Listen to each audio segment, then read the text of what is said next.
Bill. Find us on twitter.com at faithandwhatever. You can find us at faithandwhatever.com. That's the best way to connect with us. If you have any questions that you would like to have us talk about on the show, send them to our Gmail account at faithandwhatever@gmail.com. Drop us a line, say hello. In the news. What about some Q&A questions? Like what? Some questions about us, and then someday we can compile them many years from now. And we can do the Faith in Whatever book. We should write a Faith in Whatever book. Never mind. Yeah, I mean, I guess we could do that. That's a thing. Yeah, I bet you guys just are dying to write more. I love writing, dude. They could ask us questions like, I'm sure they're wondering, like, how did we think of this show? How is my hair so coiffed all the time? Yeah, how did you ever come up with so many episodes before you had enough subscribers to support them? Stuff like that. Like, really. How the show originally had a different name and the name it is now is an accident. Yeah, And stuff like that. you're welcome. How would they know that? I don't know. But Best things that ever come are usually accidents. USA Today. Just like Josh. Children. USAtoday.com. get it? Because he would know because he's your brother. And Garrett Salt. Dang it. Former Alaska Governor Sarah Palin falsely said, okay, this is from USAtoday.com. I don't know who the author is, but we'll put the link in there anyhow. Sarah Palin. Do you know who she is? I think so. She's the one who can see Russia from her house. Yeah. She falsely claimed that she is, quote, as much as a scientist as Bill Nye. How do you falsely claim something? Didn't she just claim it? This article will tell you why she falsely claimed I already it. disagree. You So, can't falsely claim something. Palin questioned Nye's qualifications because she argued he is, quote, using his position of authority to harm children by teaching them that climate change is real and man-made, unquote. Conversely, according to The Hill, she urged her parents to, quote, teach their children to doubt climate change and to ask questions and not just believe what Bill Nye the Science Guy is trying to tell them. Which, in and of itself, I don't think is a bad thing to say. I feel like we should have a healthy amount of skepticism. Very Bill Nye of her. It's a bit of a straw man, though, right? She didn't attack what he was saying. She was she attacking attacked his character. him. Yeah, Ad hominem. if she could have done it less contentiously, I think the idea is semi-decent about being, just skeptical of anything you come across. Yeah. Okay, so this is important to understand. Several surveys and scientific literature analyses show that roughly 97% of climate scientists believe human-caused climate change is time out. occurring. You know that 97% stat's been blown apart already, right? No, I've not seen that. Yeah. It's go ahead, only keep going. 96.3. Santorum's climate change on factcheck.org. August 28th. Most recent survey of climate scientists said about... What's blown apart? Or tell me where it's blown apart. Go ahead and keep going. I'll get dig it up. Okay, because I'm just reading this article. Wait. Chris is our fact checker. Chris, Yes. while you're doing that, and we need to make space here, or burn space, are you not for the climate change Okay, theories? here's this real quick. 2004, University of California, San Diego professor Naomi Oreskes reported 928 scientific abstracts from papers published by referred scientific journals between 93 and 2003. 75% either explicitly or implicitly accepted the consensus view. 25% with double method, blah, blah, blah. Anyway, so basically a professor collected a bunch of papers and said... Based on titles, probably. Yeah, and said, oh, look, 97% of these people all say this. Okay. And then that's where the whole 97% consensus comes from. Oh, okay. So one professor's collection of papers from 10 years. Okay. Yeah, that's So. pretty terrible. All right, fair enough. So it's not I doubt you could get 97% of any people in any professional field to agree on Yeah, what that color the seems- sky is. It's pretty extreme. Yeah, well, part of the problem with that sort of rhetoric, too, is, like, how do you define who the professional is in this case, right? Right. Science is quite a term. Scientist can mean quite a few things. Yeah, and I what's could a call myself legitimate a scientist. scientist in this? You Yeah. know, even if you're a professional scientist, right? You're making money. You have a graduate degree of some kind in a scientific realm. The science means a lot of things. I mean, you And could where- be an engineer Right. claiming to be a scientist. right, like Bill Nye. I mean, I could call myself a scientist. I wire things up in the garage all the time just to see what'll happen. Yeah, And sometimes I get electrocuted, and that's science. that's science. This is weird. Sorry, I didn't mean to interrupt you. So USA Today wrote this sentence. As we've written before, several surveys about scientific literature analyses show that roughly 97% of climate scientists believe that human-caused climate change is occurring. And then you click on that link, the as we've written before part that's in hyperlink there, and then it takes them to an article that just debunks what they talked about. It like singularly debunks. So this is weird. And I'm not alone. The most recent survey of climate scientists said about 57% of people don't agree with the idea that 95% of the change in the climate is being caused by CO2 there. So, This is my biggest beef. I wouldn't call myself a climate change denier, since you asked, basically. Yeah, that's what I was asking. Yeah. I'm kind of agnostic about it, I guess you could say. I think that we should be taken care of, just because that's the responsible thing to do. Yeah. And I don't need the alarmist rhetoric and the world is going to end kind of nonsense. For sure. And I also know that there's been a lot of corruption of the science around anthropogenic climate change. And we saw it with, remember the university emails? We had the former member of the UN's IPCC, the climate change panel, who said that climate change is about redistributing wealth from wealthy nations to poor nations. Interesting. The head of the IPCC said that climate change is his religion. He's on record as having said that. So I think any amount of skepticism with these people is fairly healthy. I agree with you. It's not always the best way to go to attack the person and not the argument. But when the person stands to gain a lot, Bill Nye makes money by staying high profile. Oh, for sure. So right. there has to be a crisis, or otherwise no one listens to him. Right. I mean, there's a bow tie crisis. Running out of them. I think with carbon dioxide. Something I think a fairly reasonable thing to say is that we are the primary intellectual species of the world, and with that, and we are quickly permeating this world, and our thumbprint, whatever it looks like, is visible, whether it be built society or whether it be carbon dioxide or whatever it is. And I think all of that comes with the responsibility of making sure we're treating the ecological situation well. That we're making sure that we're being responsible. Yeah. So here's the idea of where the scientific response comes from. There. So the survey's first question asked these scientists, what fraction of global warming since the mid-20th century can be attributed to human-induced increases in atmospheric GHG, or greenhouse gas concentrations? Okay, so there are a bunch of possible answers allowing respondents to choose from a specific range of But this isn't the contribution to original warming. study. Right, so this is the new one Yeah. that's come out in lieu of that. So the combined group that pegged the contribution as above 50%, meaning greenhouse gases have accounted for more than half of the observed warming, was considered to agree with that consensus. A total of 1,231 people of the 6,550 total agreed that the consensus. Oh, no, I'm sorry.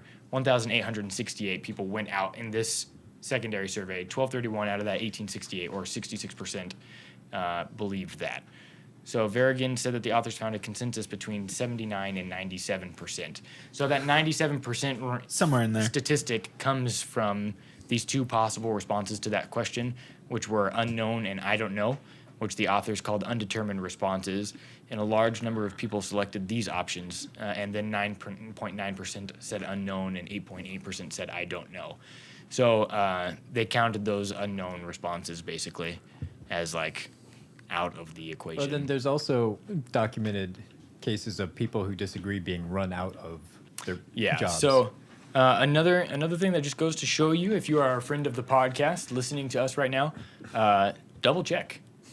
Double check what you say, what you read, because that's important. Because Next up, the wage gap. well, we think that oh, jeez. She had 8 weeks to be home with her baby. That's enough. Gosh. So the idea being that even statistics and numbers are malleable, and they're not as concretized as we would like to think them. Well, you need to hold two things in tension. On the one hand, you need to take professional fields seriously, but at the same time, don't idealize them. Don't make them more than human, right? Yeah. I work Or above money. Yeah, I work among historians, and people treat historians often like gods, as if like historians cannot be wrong, or they have no reason to say anything outside of it's history. But that's not true at all. Like, historians have been caught all the time for taking money because it helps National Geographic's next big thing. Dr. Richard Prevost. Yeah, that's a different situation altogether. Historians have, both as a field or groups in a field, or have said very dumb things and been called out over time by the greater the greater community of history. But sometimes that takes quite a while for that to happen. I like people who call me and be like, hey, my mechanic said I need this. I don't really believe them. They'll be like, no, you need it. It's like, oh, this guy on TV told me the world's ending. It probably is. He probably knows what he's talking about. Yeah. So here's a quick fact check between Palin's credentials and Bill Nye's. Okay. USA Today lists that Palin has none. She has a bachelor in communications journalism from the University of Idaho, and then has spent her career in politics. Communications. Nye has a BS in mechanical engineering from Cornell. This is impressive. He also has 6 honorary doctorate degrees,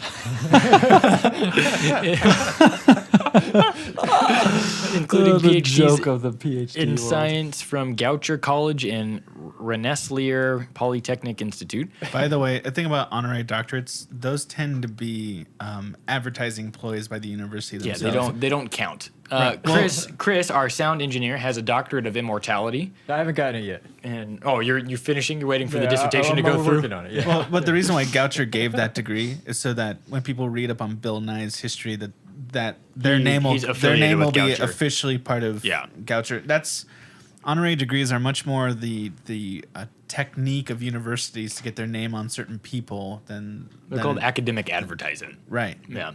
Nye also holds 3 patents, which is actually kind of cool. From 1999 to 2009, Nye worked with a team at NASA and the California Institute of Technology's Jet Propulsion Laboratory to design and create the Mars Dial, which is a sundial and a camera calibrator attached to the Mars exploration rover. How very engineering of him. By the way, Mechanically, I don't think you more or ever less. explained what the situation of this comparison is.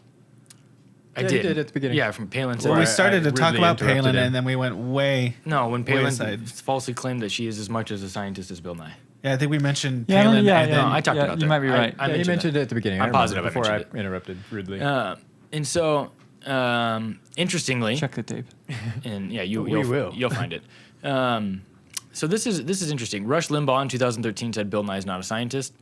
In a debate with creationist Ken Ham in 2014, Nye described himself as part of the scientific community.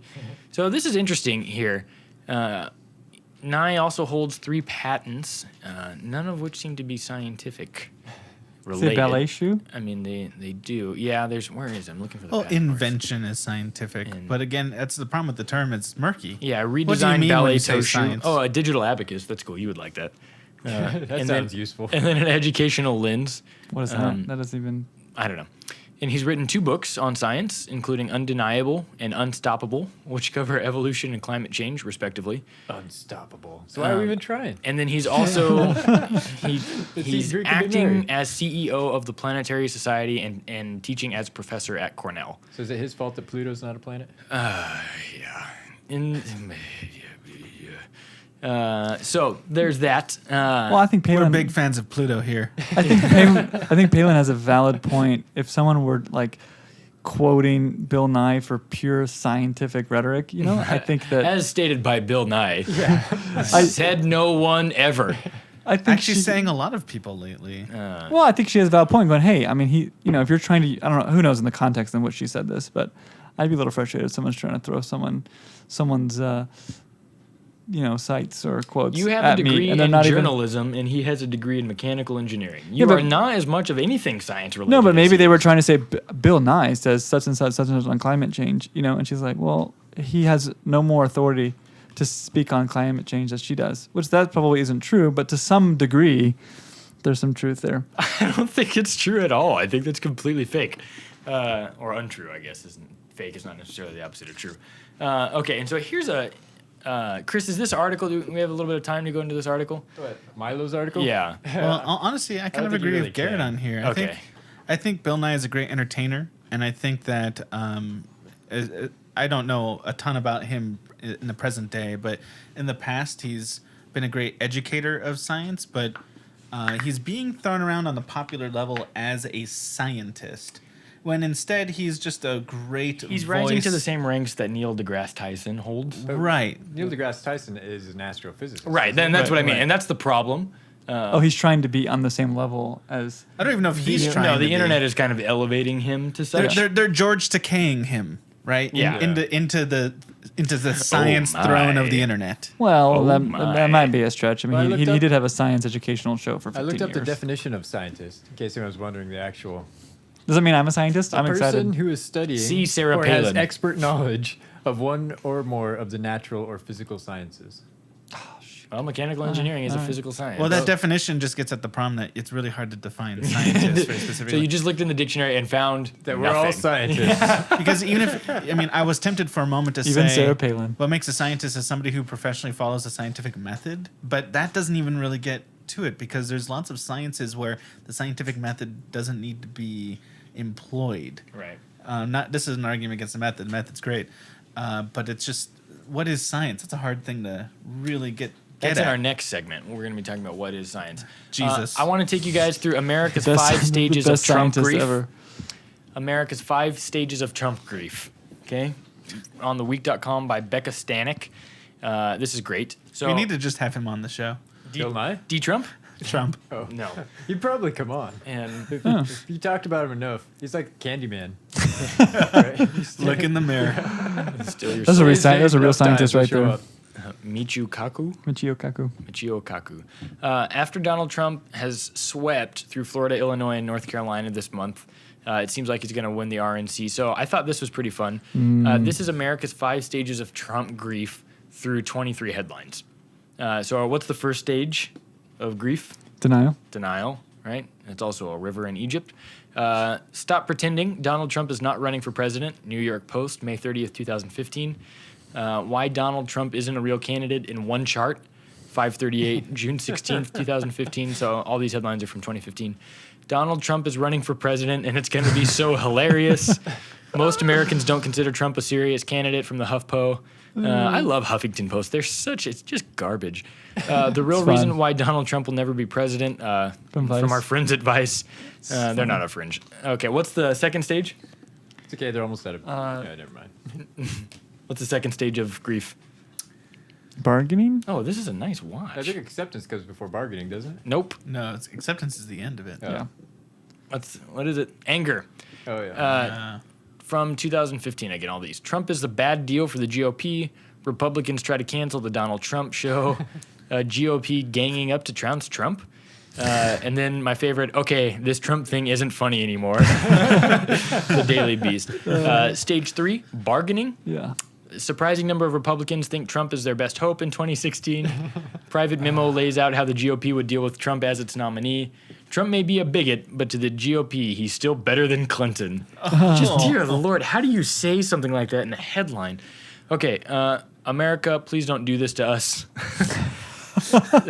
Who said that? The Huffington Post, February 29th of this year. man. Stage 4, depression.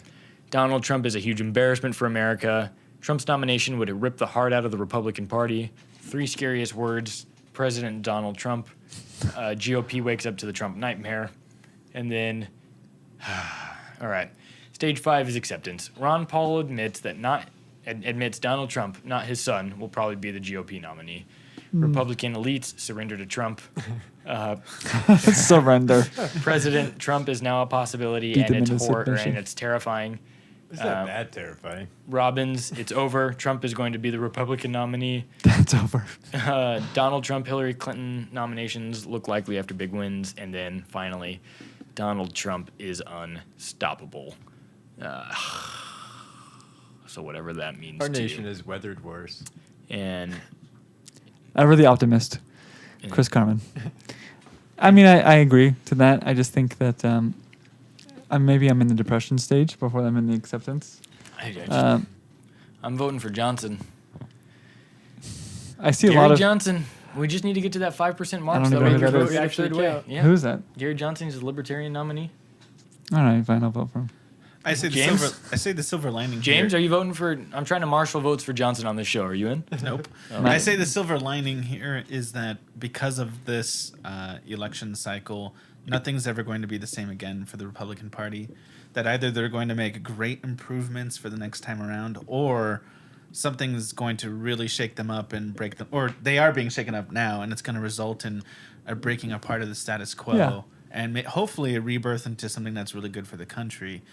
Because I'd rather have something really good for the country than a really poisonous. It's like a group. phoenix that rises from the ashes. Yeah. It seems like 2020 to allow, or Republican the nominee. fact that a candidate like Trump could get as many votes seems like maybe the Republican Party is just out of touch with the needs and desires of their. Country. Yeah, and so the fact that he's winning, maybe I'm out of touch too, but you're right. I think they'll do they'll make a big move in some way or another, and I'm not exactly sure what it is. Hey, if you're a fan of racist bigotry, he's great. There's actually a great article in Vox, of all places, about this sort of thing, and talking about how the smugness of the left in America, and how instead of making good arguments, they just retreat into their Daily Show and John Oliver bubbles and talk about how stupid Middle America is. Right. And basically just pushes Middle America away and makes them go vote for whoever pisses them off the most. Right, And right. You end up in this cycle of just pushing farther and farther away from each other. Yeah. That's and a great, nobody actually looking for solutions. it's a great system And that's for a how the political Civil party. War started. So, I'm pretty sure it's not. okay, also from Vox.com. Good segue, Chris. Updated by That's right. Alvin Chang on the 14th of April in 2016. I love this. Yet I hate it at the same time. Most Bernie Sanders supporters aren't willing to pay for his revolution. The revolution will be televised and we'll be laughing. And so Bernie Sanders says his platform makes fiscal sense for most Americans. For example, his campaign says Sanders' single-payer healthcare system would save an average family of four almost $6,000 per year. But in order to pay for his proposed program, Sanders needs to increase taxes on virtually everyone in America. So if you're a voter, the question is simple. Are you willing to pay more taxes for his proposals like nationalized healthcare and free public college tuition? Things for which I am both for, by the way. And how much more is the other question. When we polled voters, we found that most Sanders supporters aren't willing to pay more than an additional $1,000 in taxes for his biggest supporters. This is well short of how much the average taxpayer would pay under his tax plan. Yeah. Now, to be the devil's advocate, I'm also here- going to pull up the poll to make sure that these numbers aren't terribly But god-awful. to play devil's advocate here, the argument on that he might make is that yes, taxes go up, but things you would spend your money on now become free social systems. Right. That's what he's tried to say before. Right. And I'm not going to vote for Bernie Sanders. I considered it. I thought about it quite a bit. I listened to a lot of his supporters, and I've decided not to vote for him. So I'm by no means. Do you know who you're going to vote for? I think I'm going to vote for nobody. You got to vote for someone.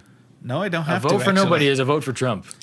No, I've always been a big believer in people. Crap. People can vouch for me when I say that there's 3 legitimate votes in America: yes, no, and no vote. When it comes to voting for anything particularly, You should go in and vote. Go into the booth and then just write minus Trump, so that way you take away one of his votes. I really want to do That's that. a new thing that we're doing this year. do Negative that? voting. I would love that. Yeah, who came up? Was that your idea? I've always said that. Did you say that? Yeah, that I was- said that.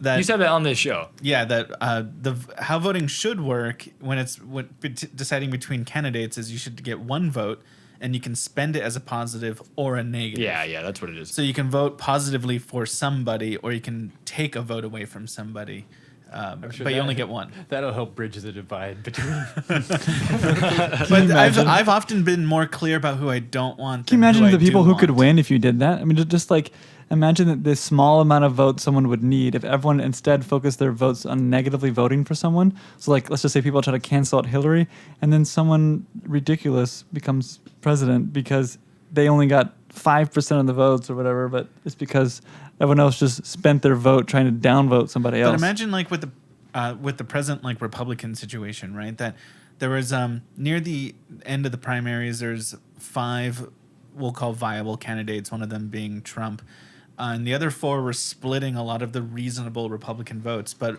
if those reasonable Republican votes could have been spent on negatives against Trump, they probably would have solved the Trump situation immediately.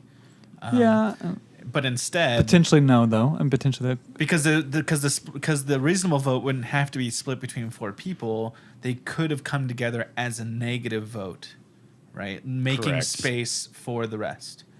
yeah. So here's just one table that came from this survey.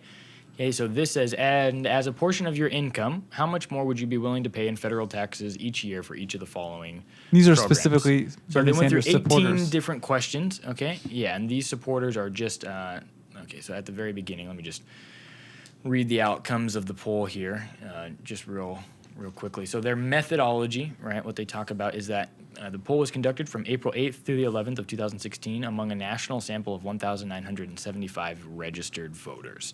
Okay, so just registered voters in general. Interviews were conducted online, and the data were weighted to approximate a target sample of registered voters based on age, race, gender, educational attainment, regional annual household income, et cetera, et cetera.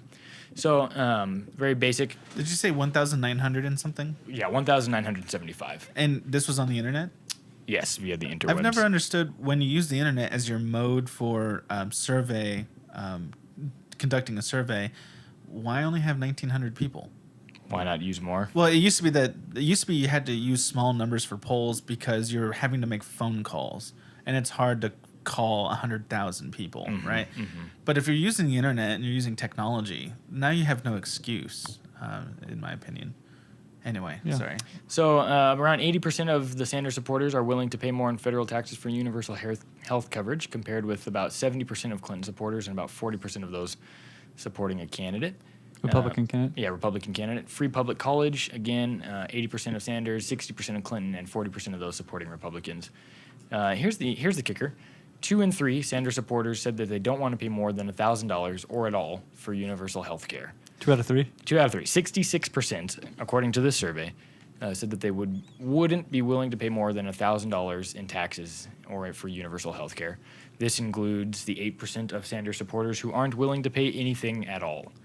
Yeah, I think I'm not sure who I'm speaking to when I say this, specifically who I'm speaking to, but I think it's important for me to say, because it's a realization that came to me, that I've always been a person who lives mostly on W-2s when it comes to taxes, and sometimes 1099s. And I think a lot of Americans, when it comes to their national taxes, or their annual taxes, I meant to say, they're W-2 type people, right? Mm-hmm. And when you're living on a W-2, you're getting taxed, what, 20 to 30% usually? 35%. Depends on what you make. Yeah. Right. But I would say like 20 to 30% for a lot of people. I lose about 37% of my paycheck. But are you W-2? Uh-huh. Okay. But you're also... 35%. Social Security. So anyway, we'll come back around to that if you'd like. I We're on think this camera. We're on this I camera think the over here. pastoral situation is a little different. We're over here, this camera. We're over here on this camera. Yeah. What does that mean? Means that one ran out of batteries. So but with the Eye contact. I've been staring at that for like the last hour. You've been staring at that screen for the past hour. Yeah, okay. Anyway, I think most people make W-2s, and when you're getting taxed in the 25 to 30%, that hurts, of course. But if you are existing primarily on 1099s, or you're self-employed, or you own a business and it's your business that's that complete income, I had to do some research for something on the side here, and I realized you're paying around 50%. Wow. Around 50% in those situations, and that's why when those people hear Bernie Sanders talk about raising the taxes, when you're getting taxed 50%, that's a rough, scary thing to hear. Yeah. If you're getting taxed around 20 to 30%, it stings a little, but it's not the same as if you're already being taxed 50%. Yeah. And that is a valid point. I think a lot of the plans that the presidential candidates are releasing are, I guess they're probably applicable to the idea is the vast majority, but that leaves a huge percentage that it does. I remember being in Michigan, which is a fairly large, people work for the big three, going into like hospitals and things like that and not having group they were just confused. They were like, wait, you have individual healthcare? Like you bought this on your own? I'm like, yeah, I work for a church. We have 5 employees. Like we don't have group. They just didn't even know how to like process the paperwork, because the vast majority have it, but those who don't are still affected by policies that change tax bases and healthcare and things like that. Right. But isn't this probably at the root of a lot of our problem? Because you got politicians that come out and say someone needs to pay their fair share. And fair share to me is something Fair? Crooked politicians say about plans that they don't actually understand to ignorant voters who don't understand the plans either. Because like nobody voting really understands the tax code. they don't know how business taxes work. They don't know about durable goods and amortizing losses and all these other things. And like when people came out and said, well, GE paid no taxes this year. Well, the year before that, they'd lost something like $3 billion in the market. And our tax structure is set up so a company can defer that over a couple of years so that they don't sink after one bad year. Right. But then they're using this as like a talking point because we're all ignorant of our insanely overcomplicated tax code. Yeah. And so these politicians can come out and they need a boogeyman, right? You got to rally everyone against someone.